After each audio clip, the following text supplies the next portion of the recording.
pass it around the table, and then we'll get the bill signed. So I'll hand it over to Mayor. Cool. All right. Well, thanks everyone for being here. This is kind of a fun tradition at all aspects of government. The notion of like a bill signing.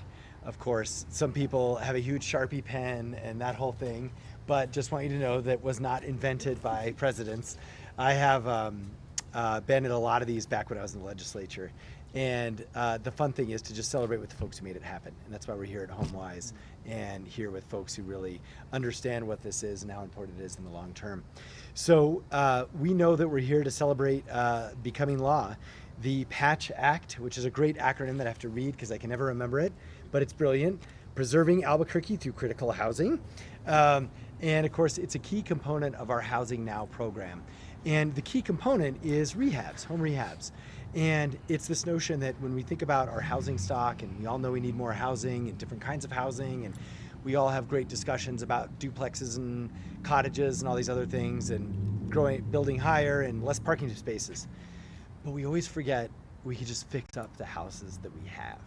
And so not anymore, because now we're going to incorporate this into our general budgeting process and capital request process. So now the next step is, of course, to apply for funds to actually really accelerate this process. But at the heart of this is really just making sure that families don't have to choose between costly repairs or staying in their home, or heirs don't. Typically, that's also when we lose stuff, is when a family member dies, they move out of the house, and the kids are like, we're not going to fix it up, it's too expensive. So it sits there, and then worse things happen. Whether it becomes a drug house or it becomes, has code issues and things like that. So this is about really protecting and making still usable our aging and historic homes. And we've highlighted the need, at least 59 houses identified right away that this would be helpful for. And of course, many of these are generational homes. So this is a way for us to keep our families together also, and make sure that we're continuing to add or protect our housing stock. So with more on this, let's start with our city councilor, Joaquin Baca. Yeah, just anytime we can help people stay in their homes, our most vulnerable, our seniors, or disabled, or anyone just to stay in their home, that's a big win. Public-private partnership is going to help make that happen. I think that's amazing. Working with the mayor's administration, putting this bill together, their leadership on this one. I think this is win-win all around. And as he said, next step is getting it into the budget and making it a regular part of our city that outlives all administrations or counselors and just keeps going. All right, thank you, Counselor. And of course, our Triple H department is overseen by our director and associate director, kind of combo platter, but Gilbert Ramirez. Tell us what this is all about for you. Yeah, well, I appreciate it. I myself I remember a roof leak not too long ago, and that led into then other damages in my drywall, and it leaked through, and you're like in a panic. And so if you've ever been a homeowner and knowing what it's like, and you don't have a company or a management firm to come in and say that I'm not renting, I own this, and now I have to take care of this, right? Those challenges are real, and fortunately I had the resources to address that, make sure my house got taken care of, and it ended up costing me a new roof. Those roofs are very expensive these days with costs of everything and materials. We understand how easy it is for someone to get outpaced in the ability to maintain a home, right? And so the beauty of this is that we actually had some federal funding that we were able to put out and partner with HomeWise to be able to test this and really see, can we get money out to actually help individuals stay in their homes? So through our ARPA funding and our home rehab program in partnership with HomeWise, we've demonstrated that we've been able to do this, right? A $50,000 cap investment in individual applications for people who are on the lower AMI side, meaning the average medium income, who can't afford those repairs. But we also know, I spend a lot of the time in my department looking at intervention services. Those are literally the most expensive interventionary type of programs you're going to have to pay for. Council fees are paying when we're going to them with budgets and saying we need this money, because they're the most expensive. Prevention ultimately is the ideal place to put the funding into. And so any good city should have diversionary programs. How do we keep people housed? How do we keep them in their home? This is an example of that. That when we look at our strategy as to how we help our community, we've got to be thinking diversion prevention, intervention, postvention, right? Getting people back out, making sure they stay housed and or in a home. And really home rehab is an area that we can use more innovation around, which is what this brings, as well as more funding and investment. People want to stay in their homes. Unfortunately, they're older, they're in retirement, their incomes haven't increased, but the cost of everything has increased post-COVID and other things, right? So with that being said, I can highlight a little bit. HomeWise has been a great partner in the fact they've been very patient with the city as we grew this out, right? New programs require innovations and moving things through, and I have to say we're in a great space to highlight some of that.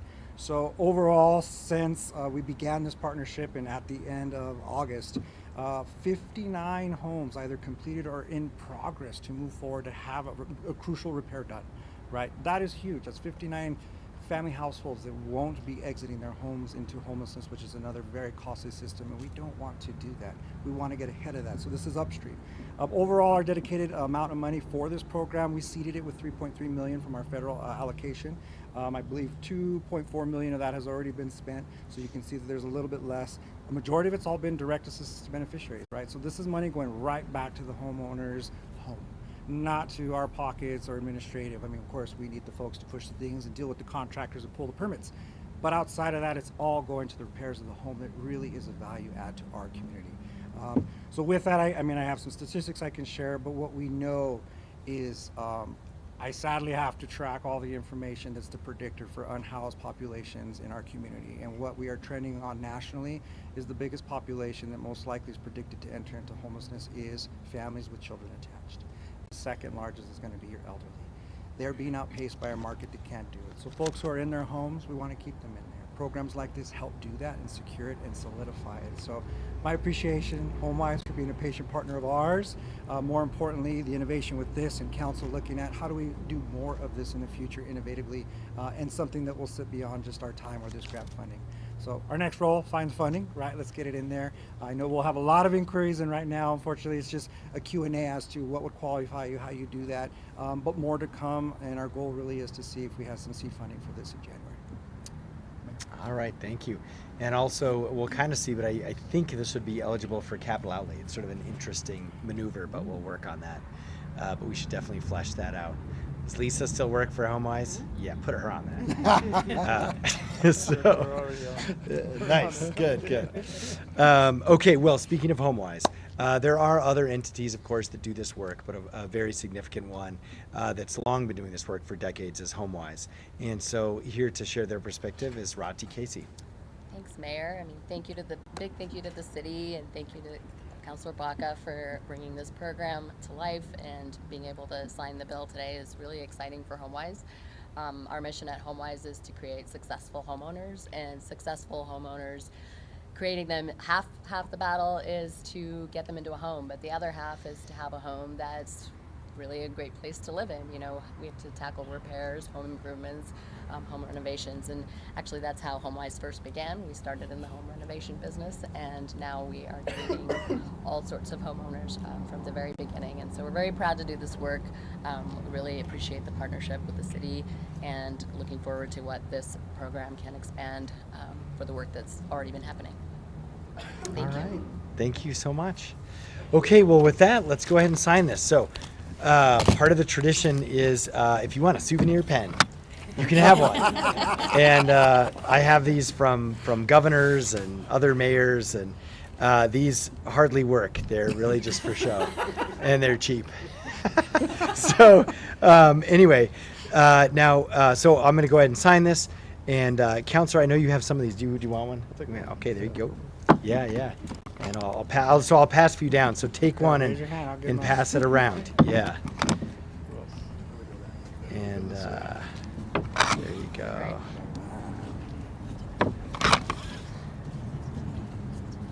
And for HomeWise, I don't know if you've really kind of been part of passing a law before, but it's cool.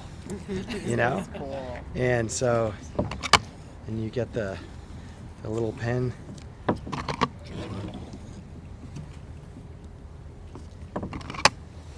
All right, let's see here. Looking pretty good. Anyone else? I think we got a few here. Another one that way. Okay.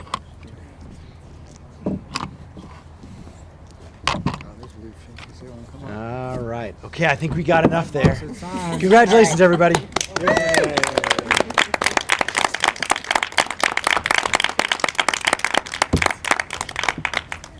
All right, well, onward for funding. Yeah, there we go. Thanks so much. That's our next Thank step. you. Thank you all. guys.